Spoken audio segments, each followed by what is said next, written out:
Assalamualaikum warahmatullahi wabarakatuh. Berjumpa kembali dengan catatan Syafiq Hasim.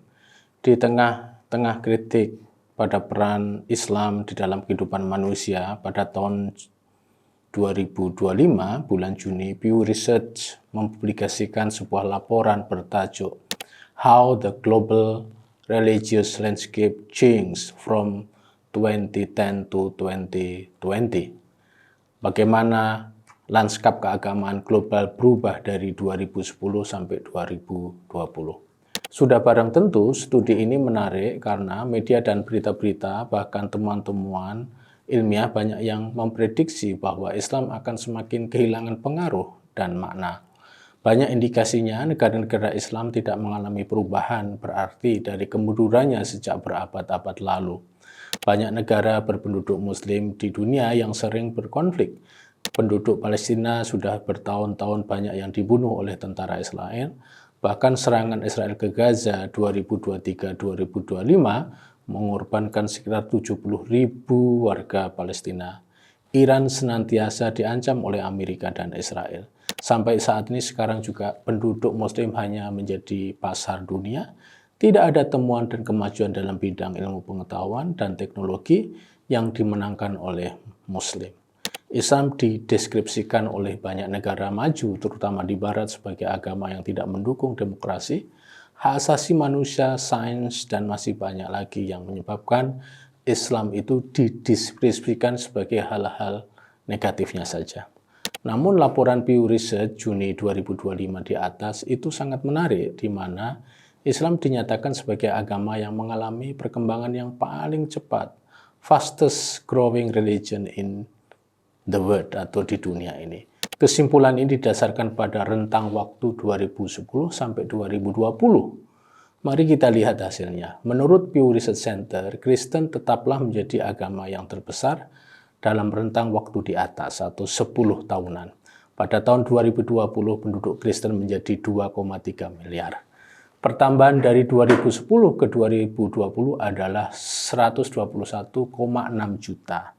Lalu agama terbesar kedua adalah Islam. Pada tahun 2020, jumlah umat Islam adalah 2 miliar. Jumlah umat Islam bertambah 346,8 juta dari rentang 2010 sampai 2020.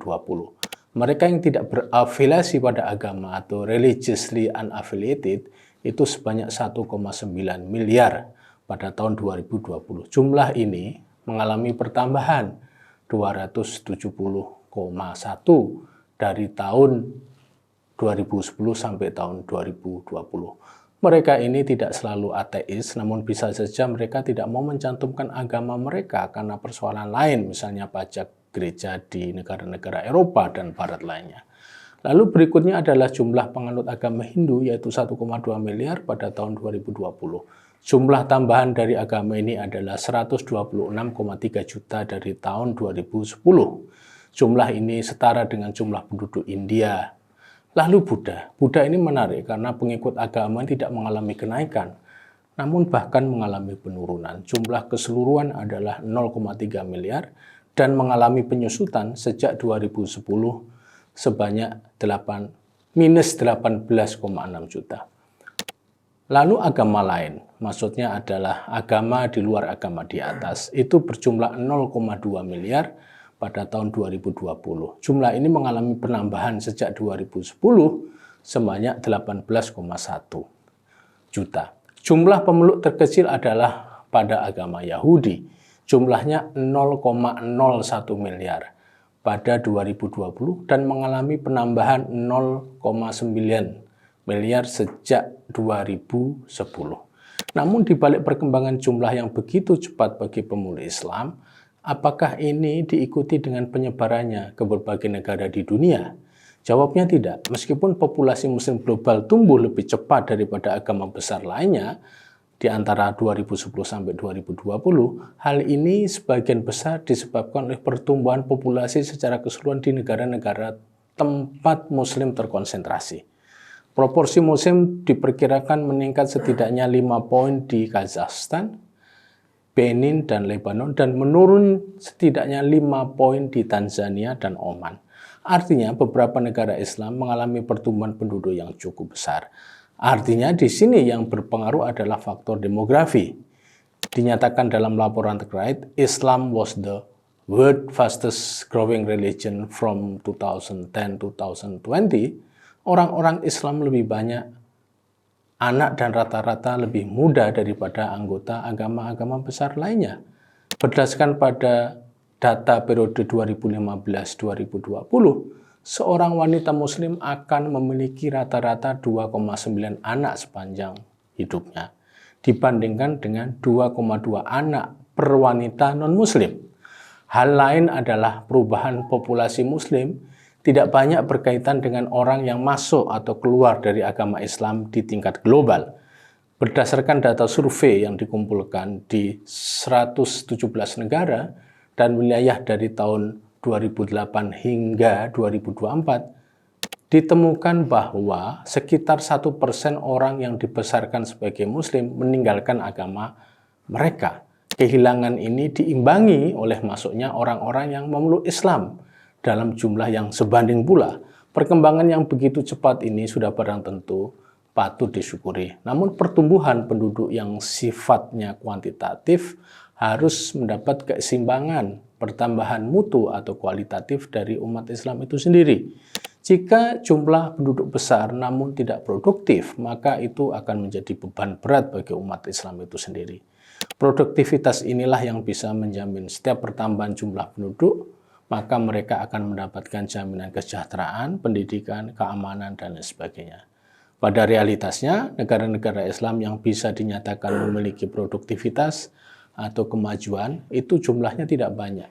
Secara umum, di antara 24 negara mayoritas muslim yang datanya tersedia di PBB, semakin banyak orang yang hidup dalam kemiskinan. Mayoritas negara Islam yang berpenduduk besar itu tidak masuk dalam kategori negara yang kaya, misalnya memiliki GDP tinggi. Saat ini negara-negara mayoritas muslim secara keseluruhan termasuk di antara negara-negara termiskin di dunia.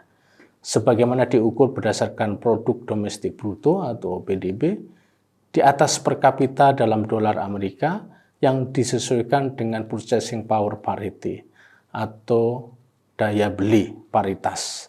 PDB per kapita median mereka sebesar 4.000 dolar, jauh lebih rendah daripada median untuk negara-negara yang lebih maju, yaitu 33.700 dolar. Dan hanya sedikit lebih tinggi daripada median untuk negara-negara kurang berkembang, di mana Muslim menjadi minoritas, yaitu 3.300. Namun angka PDB per kapita median untuk semua negara mayoritas Muslim menyembunyikan variasi yang sangat besar dari satu negara ke negara lain dan dari satu wilayah ke wilayah yang lain.